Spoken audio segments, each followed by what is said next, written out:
이것은 17년 전 내가 고등학교 3학년 때의 이야기다. 기억의 상당 부분을 잊어버렸기에 약간 남은 기억에 그간 남겨뒀던 메모를 읽으며 최대한 과장 없이 기억을 복원해 보았다. 나의 고향은 꽤 시골이었다.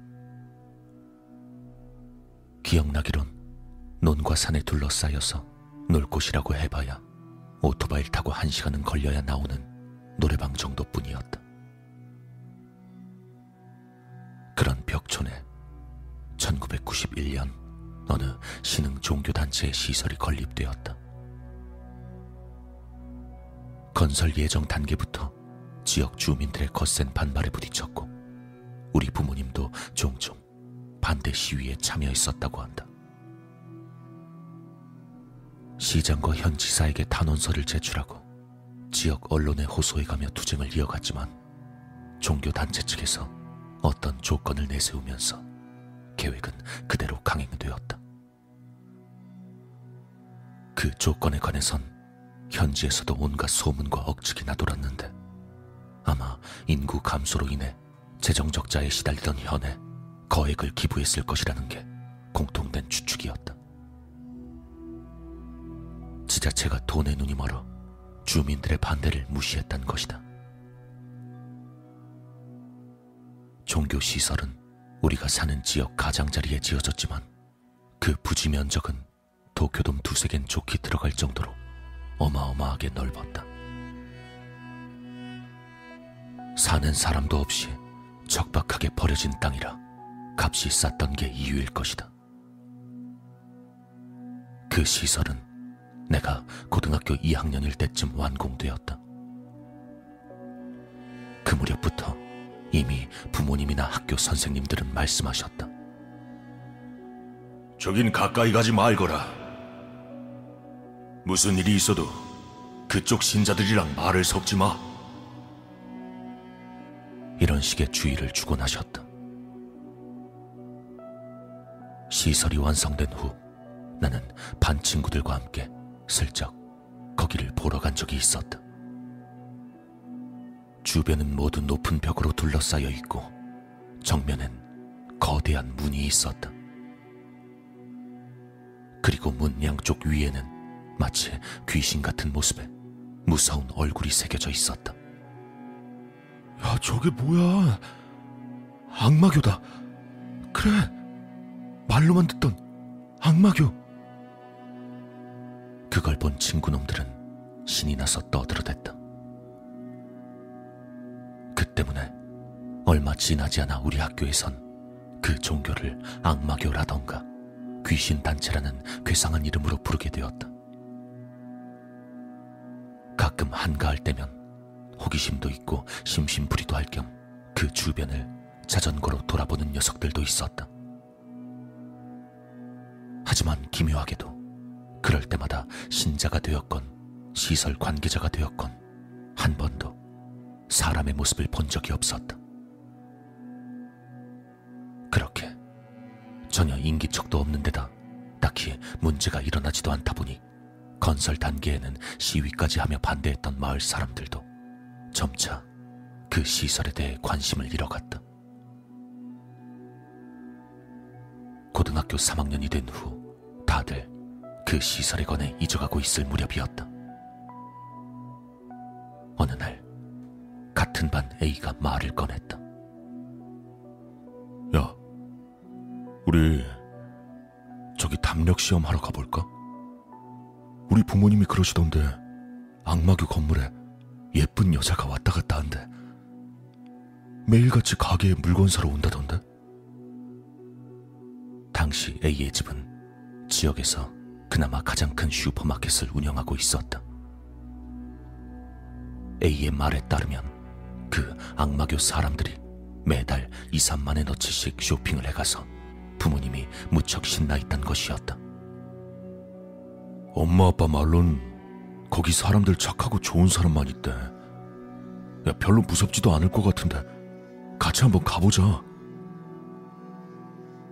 나는 물론이고 다른 녀석들도 딱히 놀 곳도 없는 동네에서 하루하루 지루하게 시간만 때우고 있었으니 그 제안은 무척이나 흥미로운 것이었다.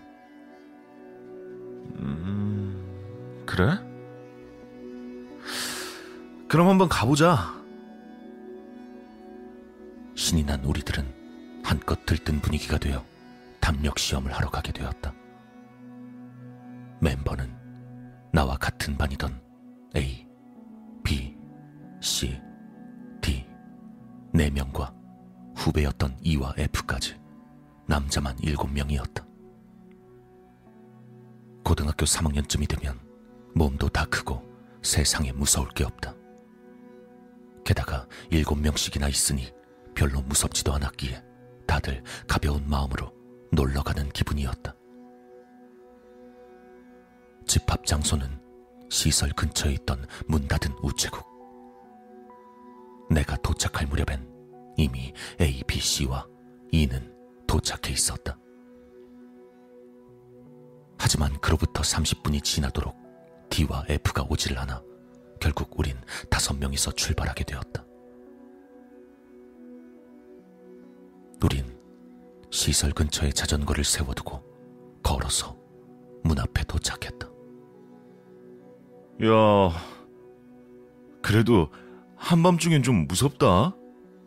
그러니까 랜턴 하나 더 갖고 오길 잘했다. 잡담을 나누며 거대한 문 앞에 서자 문에서 한참 떨어진 시설한 건물 한 곳에 불이 켜진 게 보였다. 야, 저기 봐봐. 여기 신자들 아직도 안 자나 봐. 그러게. 야, 혹시 악마 같은 거 소환하고 있는 거 아니냐? 다들 그렇게 농담을 건네고 있는 와중에 C가 말했다. 근데 이거 이래선 우리 안에 못 들어갈 것 같은데. 하지만 A는 걱정 없다는 듯 대답했다. 야, 내가 다 알아놨지. 저 옆으로 돌아가면 작은 문이 있어서 거기로 들어갈 수 있대. 우린 A의 말을 따라 코너를 돌아 걸어갔다. 그리고 얼마 지나지 않아 벽에 작은 문이 있는 것을 찾을 수 있었다. A가 손으로 문을 밀자 문이 안쪽으로 열렸다. 사람 한 명이 겨우 지나갈 정도 크기의 문으로 우리 5명은 차례로 걸어 들어갔다. 그 후엔 랜턴을 켰다 껐다 하면서 건물 앞 공터를 빙빙 돌았다. 야, 아무것도 없잖아. 그러네. 저기 건물 앞으로 가면 위험할까? 작은 목소리로 속삭이다가 아무것도 없어서 너무 시시한 나머지 시설 쪽으로 더 가보기로 했다. 부지 안은 정문에서 시설까지 100m 정도 아무것도 없는 공터였다. 그 앞으론 큰 건물이 3개 늘어서 있다. 잘 기억은 나지 않지만 괴상야릇한 디자인의 외관이었다. 시설 주변을 살금살금 걷고 있자니 건물과 건물 사이에 불이 켜진 깨끗한 공중 화장실 건물이 보였다. 덩그러니 지어진 화장실 주변은 하얗고 깨끗한 콘크리트로 포장되어 있고 벤치까지 놓여 있었다. 야, 좀 쉬자. 난데없이 A가 말을 꺼냈다. 뭐? 들키면 위험하잖아. 그냥 빨리 한 바퀴만 돌고 튀자. 다른 아이들이 말했다. 나 역시 같은 생각이었다. 그래, 맞아. 들키면 경찰 부를지도 몰라. 좀 있으면 우리 졸업인데 괜히 사고치지 말고 빨리 돌아가자 그냥. 하지만 A는 벤치에 앉아 담배를 피우기 시작했다. 겁쟁이들 진짜. 야, 그럼 우리 요 앉아서 담배 한 대만 피고 가자. 다들 그 자리에 앉아 담배를 피우자 A는 기다렸다는 듯이 담배를 끄고 일어나 화장실 안쪽으로 들어갔다. 담배 좀 피고 있어. 나 화장실 좀 갔다 올게. 저 새끼 몰래 들어온 주제에 화장실까지 쓰네. 악마한테 저주받는 거 아니야? 우린 그렇게 A를 기다렸다. 하지만 잠시 뒤 화장실 안에서 A의 목소리가 들려왔다. 야, 여기 좀 와봐. 여기 재밌는 거 있어. 몰래 안으로 들어가 보니 A는 화장실 변기칸을 가리키며 작은 목소리로 말했다. 야, 이거 좀 봐봐. 이게 뭐 같아 보이냐? 뭐라니, 그냥 화장실이잖아. 문 한번 열어봐. A의 말에 B가 투덜대며 문을 열었다. 문을 열자 어째서인지 안에는 지하로 내려가는 계단이 있었다. 어때? 이상하지 않아? 다른 칸은 그냥 다 변기인데 여기만 계단이야. 우린 그제야 이게 뭔가 이상하다는 걸 눈치챘다. 하지만 애시당초 A의 언동이 계속 수상했다. 갑자기 담력 시험을 제안한 것도 그렇고 옆에 있는 문을 알고 있었던 것, 그리고 화장실 문을 일부러 열어본 것까지. 난 A에게 물었다. 넌 뭐냐? 변기 칸은 왜 죄다 열어본 거야 근데? 너 알고 있었어? 어? 아니 뭘, 그냥 본 거지. 어쨌건 야, 저 밑에 한번 내려가 보자. A는 대충 얼버무리고 지하로 내려가자고 이야기했다. 나는 당연히 거절했다. 아, 잠깐만. 너 자꾸 이상한 소리 좀 하지 마. 그냥 빨리 가자니까. 여기서 이렇게 꾸물거리면 우리 무조건 들킨다고. 뭐야 이 새끼. 너 무서워서 그러지. 그냥 잠깐 내려가자는 건데 뭐가 그렇게 무섭다 그러냐? A가 놀리듯 말했지만 내겐 그저 A가 나를 도발하려는 것으로밖엔 들리지 않았다. 어쩐지 아래로 어떻게든 끌어들이려는 듯한 모습이었다. B 역시 같은 생각이었는지 내 말에 동조했다. 야, 나도 안 갈래. 우리 이제 그만 돌아가자. 하지만 다른 두 사람은 A에게 동조하기 시작했다. A는 계속해서 나와 B를 도발했지만 우린 넘어갈 생각이 없었다. 아, 몰라. 야, 나 안 가. 나랑 B는 안 가니까 니넨 그냥 뭐 갔다 오든 니네 마음대로 해 그냥. 그러자 A도 한 발 물러서며 말했다. 알았어. 그럼 우린 셋이서 내려가 볼게. 너흰 여기서 기다려. 그리고 세 사람은 계단 밑으로 내려갔다. 나와 B는 화장실 안에서 기다렸다. 화장실 주변은 건물로 둘러싸여 있었고 건물엔 창문도 잔뜩 있었기에 밖에 나갔다간 들킬지도 모른다는 생각에서였다.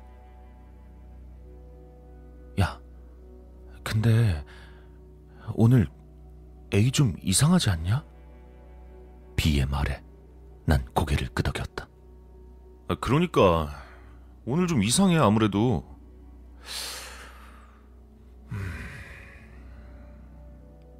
왠지 일부러 우릴 여기에 데려온 것 같은 느낌이 든단 말이야. B 역시 나와 같은 생각인 것 같았다. 그 후 난 B와 함께 이제 어떻게 해야 할지, 만약 들킨다면 어떻게 해야 할지 등에 관해 이야기를 나누고 있었다. 그렇게 5분가량이 지날 무렵 슬슬 나도 B도 화가 나기 시작했다. 아, 근데 그나저나 얘네 너무 늦는 거 아니야? 그러니까 그냥 우리끼리 돌아갈까? B가 말을 꺼냈지만 2개 있던 랜턴을 다 계단 밑으로 간 녀석들이 가져가 버린 터였다. 이 어둠 속에서 그 작은 문을 찾는 건 너무 힘들 것 같다는 생각에 우린 마지못해 계속 기다리기로 했다.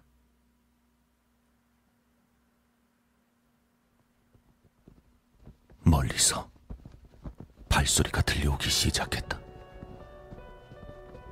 저벅 여러 사람의 발소리가 멀리서 들려왔다. 나도 비도 갑작스런 사태에 잔뜩 긴장했다. 잠깐만, 야, 이게 무슨 소리지? 몰라, 사람 온 것 같은데 어떡해. 우린 작은 소리로 속삭였다. 한순간에 주변은 팽팽한 긴장감으로 가득 찼다. 발소리는 꽤나 멀리서 들렸기에 어느 방향에서 들리는 것인지도 알 수 없었고, 지금 밖으로 뛰쳐나가면 주변 구조도 모른 우린 길을 잃을 위험이 컸다. 큰일 났다. 이리로 오고 있는 것 같은데 어떡해 우리. 비는 상당히 당황하고 있었다. 나 역시 속으론 심장이 터질 것 같았지만 침착하게 말했다. 아니야, 진정해봐. 여기로 오는 게 아닐 수도 있잖아. 혹시나 이쪽으로 오면 안쪽으로 숨지 뭐. 하지만 발소린 확실히 우리가 있는 화장실 쪽으로 다가오고 있었다. 그 순간 비가 갑자기 계단이 아닌 다른 칸의 문을 밀었다. 그러나 어째서인지 그 칸도 그 옆 칸도 문이 열리지 않았다. 발소린 대략 15m 부근까지 다가왔다. 직감적으로 난 그 사람들이 분명히 화장실까지 올 것이라 느꼈다. 비 역시 나와 같은 예감을 한 듯했다. 나도 비도 그 자리에 딱 굳은 채 서 있을 뿐이었다.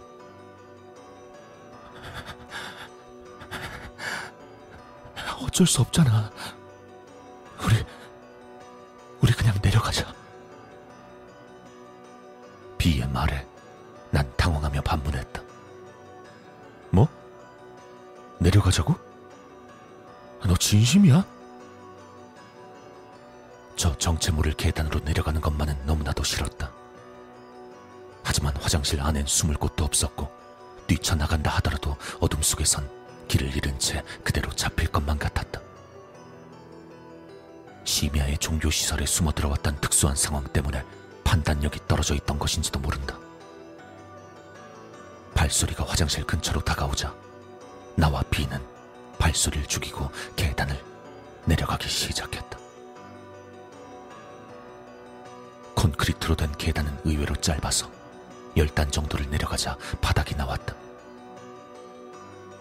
칠흑 같은 어둠에 아무것도 보이지 않았지만 나보다 앞에서 걷던 비가 앞을 더듬더니 문을 찾아 열었다. 그 안엔 방이 있었다. 천장엔 오렌지색 꼬마 전구가 몇 개 달려 있어서 방 전체가 옅은 오렌지빛에 잠겨 있었다. 나와 비는 방 안에 들어가 문을 조용히 닫았다.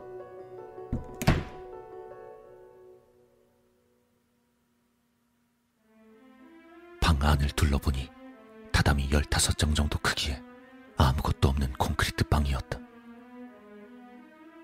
다만 방 한가운데에 커다란 원형의 물체가 매달려 있었다. 설명하기 힘들지만 거대한 철제 훌라후프 같은 게 세로로 매달려 있는 듯한 모양새였다.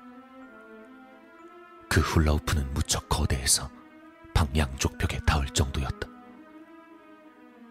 하지만 우린 그런 걸 신경 쓸 겨를이 없었다. 다른 애들은 다 어디 갔지? 여기 없잖아. 내가 작은 목소리로 묻자 비 역시 굳은 표정으로 대답했다. 모르겠어.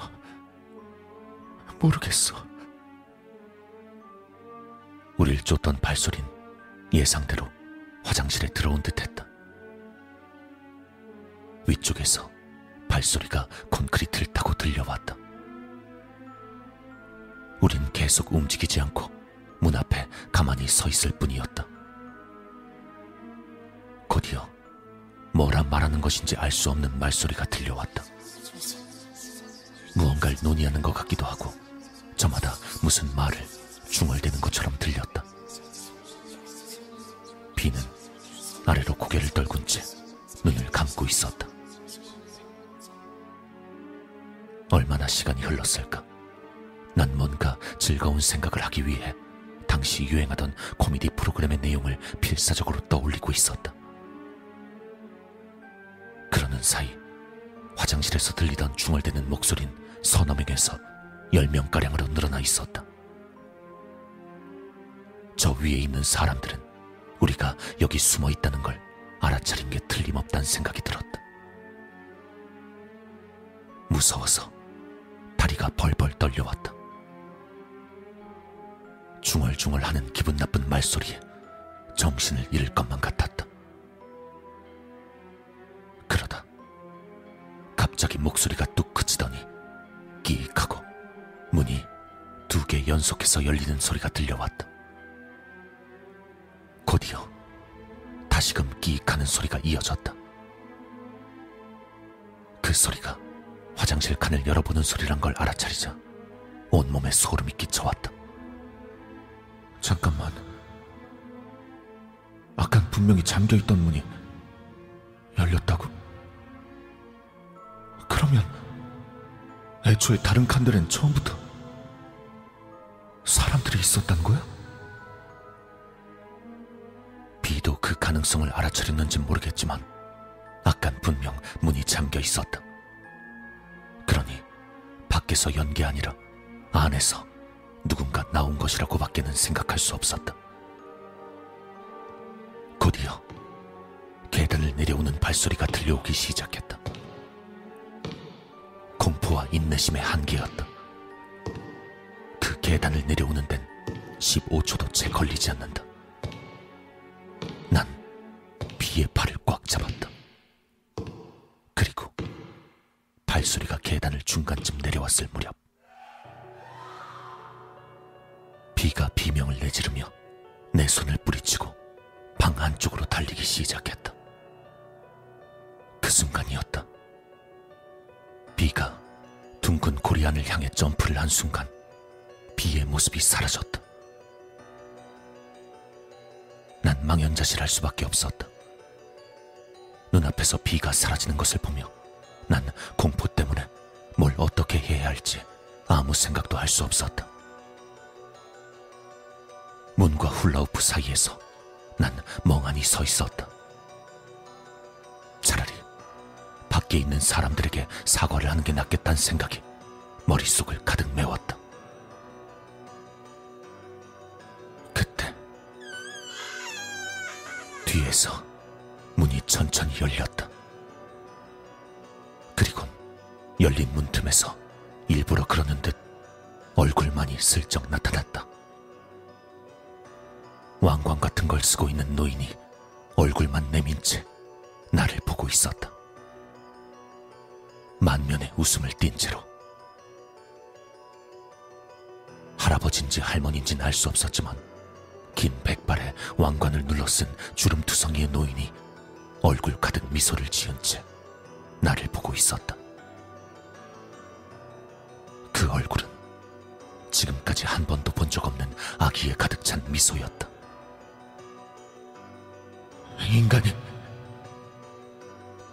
인간이 아니야. 난 대번에 그런 생각이 들었다. 결코 내가 사과를 한다고 해도 그걸 받아들이지 않을 것 같았다. 노인의 그 소름 끼치는 얼굴을 더는 보고 싶지 않다는 생각으로 난 꼴사나운 비명을 지르며 비처럼 훌라후프 안으로 뛰어들어갔다.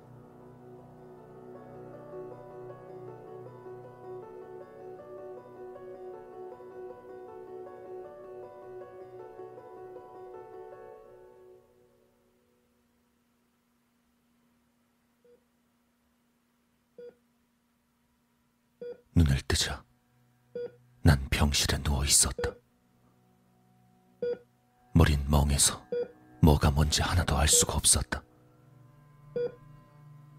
팔엔 주사 바늘이 박혀 있고 난 온몸에 기운이 하나도 없어 누워 있을 뿐이었다.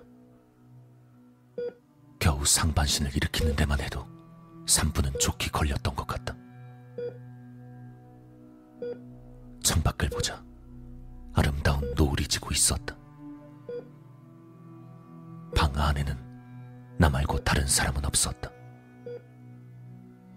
나는 아무런 생각을 하지 않고 그저 멍하니 앉아 있었다. 그렇게 얼마나 시간이 지났을까? 잠시 후 문이 열리더니 간호사가 나타났다. 간호사는 나를 보고 깜짝 놀란 듯 눈을 휘둥그레 뜨더니 그대로 방을 뛰쳐나가 버렸다. 그래도 난 그저 멍하니 앉아있을 뿐이었다. 곧 의사 몇 명이 내 방으로 들어와 내게 말을 건넸지만 난 여전히 멍한 상태였다. 하지만 시간이 지남에 따라 천천히 의식이 선명해지기 시작했다. 네 가족들에게 연락은 드렸단다, 유토. 넌 오랫동안 잠을 자고 있었어. 하지만 걱정하지 않아도 돼. 이제 다 괜찮을 거란다. 의사는 알 수 없는 말들을 늘어놨다. 일어난 후에도 시간의 감각은 영 돌아오지 않아 얼마나 시간이 흘렀는지 모르겠지만 곧 어머니인 듯한 사람과 젊은 여자가 울면서 병실로 들어왔다. 하지만 그 사람은 우리 어머니가 아니었다. 그리고 내 이름 역시 유토가 아니다. 어머니를 자처하는 여자는 연신 다행이라고 말하면서 울면서 기뻐하고 있었다. 그리고 젊은 여자아이 역시 나를 보며 쓰러져 울고 있었다. 들어보니 내 여동생이라는 것 같았다. 하지만 내게 여동생은 없다. 3살이 많은 대학생 형은 있지만 여동생 같은 건 없었다. 누구세요? 난 몇 번이고 물었다. 하지만 의사는 그 둘에게 격려하듯 말할 뿐이었다. 후유증인 것 같습니다. 아무래도 기억에 문제가 좀 생긴 것 같아요. 하지만 시간이 지나면 점점 괜찮아질 겁니다. 난 그대로 이런저런 검사를 받았다. 그 사이 난 의사에게 설명했다. 저기요, 선생님. 전 유토라는 사람도 아니고요. 저분은 우리 엄마가 아니에요. 난 여동생도 없다고요. 하지만 의사는 고개를 갸웃거릴 뿐이었다. 기억에 좀 이상이 있구나, 유토. 다시 말하지만 넌 2년 가까이 혼수 상태에 빠져 있었어. 그러니 아직 기억이 완전하지 않은 거라고 생각한다. 하지만 내겐 어떤 감정도 느껴지지 않았다. 현실에서 일어나고 있는 일을 이해할 수조차 없어 충격마저 느끼지 않았던 것이다. 의사는 그럴듯한 말만 하면서 나를 필사적으로 격려하려 했다.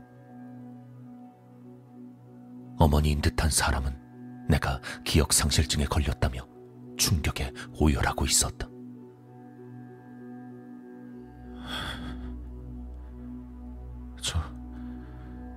저 화장실 갈래요. 난 그렇게 말하며 화장실로 향했다. 일어나자 다리가 비정상적으로 무겁게 느껴져 걸을 수가 없었다. 결국 의사와 간호사 그리고 여동생 같은 사람의 도움을 받아 겨우 화장실로 들어갈 수 있었다. 화장실에 들어온 나는 바로 아까 전같이 느껴지는 그날 밤의 일을 떠올렸다. 기묘하게도 정신을 차리고 몇 시간 동안 단 한 번도 그 일에 관해선 생각을 하지 않았던 터였다. 화장실 자체가 두렵기도 했지만 부축을 해준 의사와 여동생 때문에 안으로 들어갔다. 용변을 본 후 손을 씻으려던 나는 거울을 보고 비명을 지를 수밖에 없었다. 거기에 비친 얼굴은 내가 아니었다. 완전히 딴 사람의 얼굴이었다. 기억은 잘 나지 않지만 그때 난 심각한 혼란 증세를 보였다고 한다. 그 후 난 그대로 한 달가량 입원해 있었다. 나는 부모라고 말하는 이들과 여동생이란 여자, 그리고 병문안으로 온 친구라는 이들에게 계속해서 말했다. 그러니까 난 유토도 아니고 당신들도 몰라. A와 B에 관해, 그리고 내가 기억하고 있는 과거에 관해 계속 이야기를 했지만 모두가 기억장애라고 받아들일 뿐이었다. A와 B라는 사람은 존재하지 않는다는 설득이 돌아올 뿐이었다. 다만 모두들 내게 무척이나 친절하게 대해줬다. 의사와 다른 사람들의 말을 종합해보면 나는 하굣길에 자전거를 타고 돌아오다 쓰러졌고 그 후 계속 입원했다는 것 같았다. 내게 있어 이 세상의 모든 정보는 들어본 적 없는 생소한 것이었다. 예를 들어 카나가와 현이라는 것. 나는 카나가와라는 현의 이름을 처음 들었다. 통화 단위도 N이 아니었고 도쿄나 일본이란 이름도 완전히 처음 듣는 것이었다. 그럴 때마다 의사에게 질문을 받았다.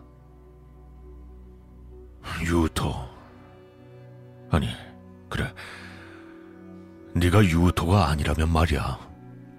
그럼 원래 네가 있던 세계에서는 널 뭐라고 불렀지?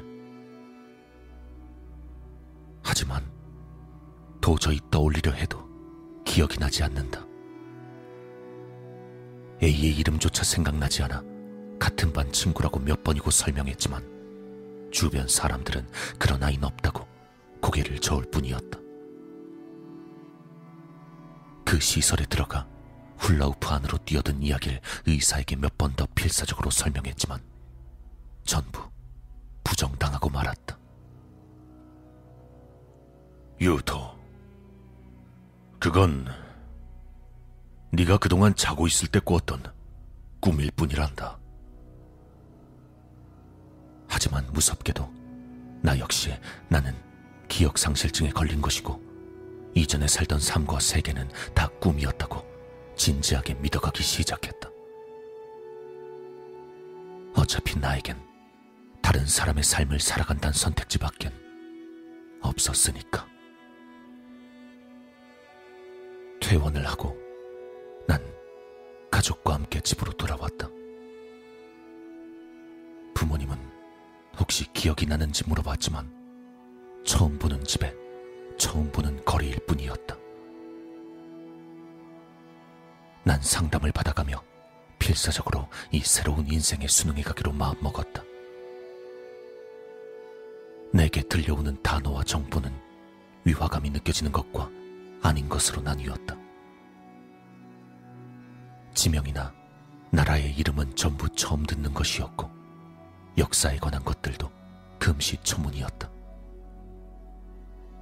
하지만 일상생활에 쓰이는 단어는 대부분 기억하고 있었다. 처음엔 가족들에게 적응하지 못해 존댓말을 쓰고 바지나 속옷 같은 것도 보여지기 싫어 직접 세탁하곤 했다. 그렇지만 신기하게도 진짜 가족이라고 마음을 먹자 이전의 인생이 마치 전생이나 꿈 같은 걸로 느껴지기 시작했다. 그리고 그 무렵부터 서서히 이전까지 살아왔던 기억들이 사라져가기 시작했다. 선명하게 기억하고 있던 부모님과 형의 얼굴도, 옛 시골 거리도 떠올리려면 한참을 생각해야만 할 정도가 되었다. 하지만 그 마지막 밤, 종교시설에서의 기억만은 잊혀지지 않았다. 특히 그 기분 나쁜 웃음을 짓고 있던 노인의 얼굴. 새로운 생활에 익숙해지고 상담 횟수도 줄어간 끝에 반년 만에 난 고등학교로 돌아갔다. 20살에 고등학교 3학년이란 애매모호한 위치였지만 새로 만난 친구들과 지내며 꽤 즐거운 시간을 보낼 수 있었다. TV도 본 적 없는 방송 투성이라 무척이나 재미있었다. 이전에 살던 곳과는 달리 가나가와 현은 도시였기에 하루하루가 새로운 나날이었다. 하지만 고등학교에 돌아오고 4달 정도가 지나서 뜻밖의 형태로 과거와 현재를 잇는 공통점이 나타났다. 여름방학이 다가올 즈음 난 숙제 때문에 서점에서 책을 찾고 있었다. 그런데 책들 중에 익숙한 이름이 적힌 책이 눈에 들어왔다. 그건 종교 관련 책자였다. 그리고 거기에 써있는 그 이름은 내가 마지막 밤 들어섰던 그 시설을 지은 신흥종교의 이름과 똑같았다. 난 경악했다. 그리고 그 책을 손에 들고 필사적으로 읽어나갔다. 아무래도 이 종교는 이 세계에서 꽤 거대한 종교단체인 듯했다. 내가 살던 세계에선 이름조차 들어본 적 없던 무명 신흥종교단체였는데 여기선 세계적인 종교단체인 것이다. 난 그 종교 관련 책을 몇 권씩 사서 읽었지만 아무 의미 없는 짓일 뿐이었다. 아무리 책을 읽는다 해도 현실은 바뀌지 않았다. 돌아갈 방법을 찾을 수 있는 것도 아니었고 누군가에게 내 과거를 증명할 수 있는 것도 아니었다. 주변에 아무리 이야기를 해봐도 뻔한 대답만 돌아왔다. 거기에 기껏 친절하게 대해주는 새 가족과 친구들에게 걱정을 끼치고 싶지 않았다. 겨우 고등학교에 복학하고 사고의 그늘을 떨쳐낸 것처럼 보이는 나에게 주변 사람들이 걸고 있는 기대를 깨고 싶지 않았다. 결국 난 과거를 잊기로 결정했다. 내가 찾은 걸 못 본 척하기로 결심하고 평범하게 인생을 살아간 것이다. 그때로부터 17년이 지난 지금 난 도쿄에서 일하고 있는 극히 평범한 샐러리맨이다. 그렇다면 왜 이제 와서 이런 얘기를 늘어놓는 것인지 의아해할지도 모르겠다. 지난달 우리 집으로 편지 한 통이 날아왔다. 익명으로 쓰여진 편지의 내용은 다음과 같았다.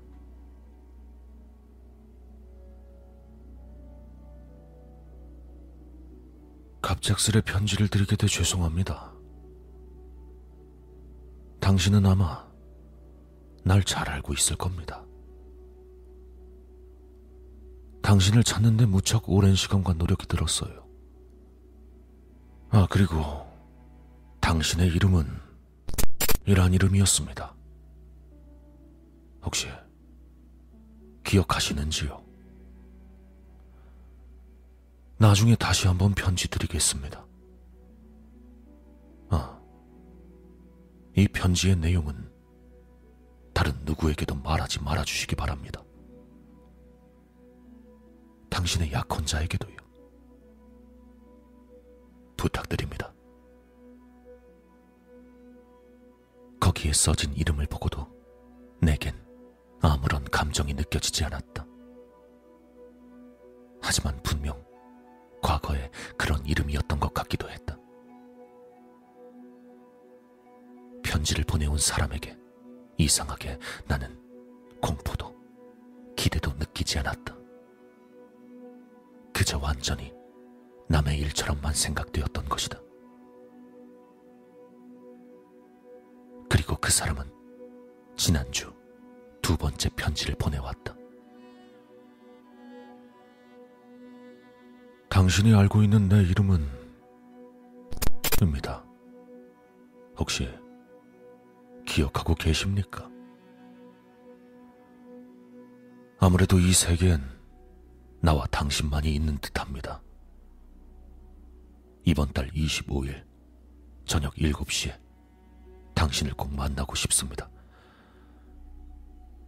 당신에게 급히 전할 것이 있습니다. 꼭 혼자서 와주시길. 그 사람의 이름을 봐도 그것이 누구인지 전혀 기억이 나지 않았다.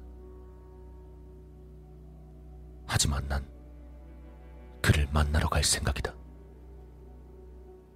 어쩐지 만나야만 할 것 같았다. 누가 거기에 있든 알아보지 못하겠지만 그날 밤의 일을 말하다 보면 누구인지 알 수 있을 것이다. 기왕이면 비였으면 좋겠다고 생각했다. 내가 그와 만나게 된 후 무슨 일이 일어날지 모르니 이렇게라도 내가 아는 모든 사실을 적어 남겨두려 한다.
야, 우리 저기 담력 시험 하러 가볼까?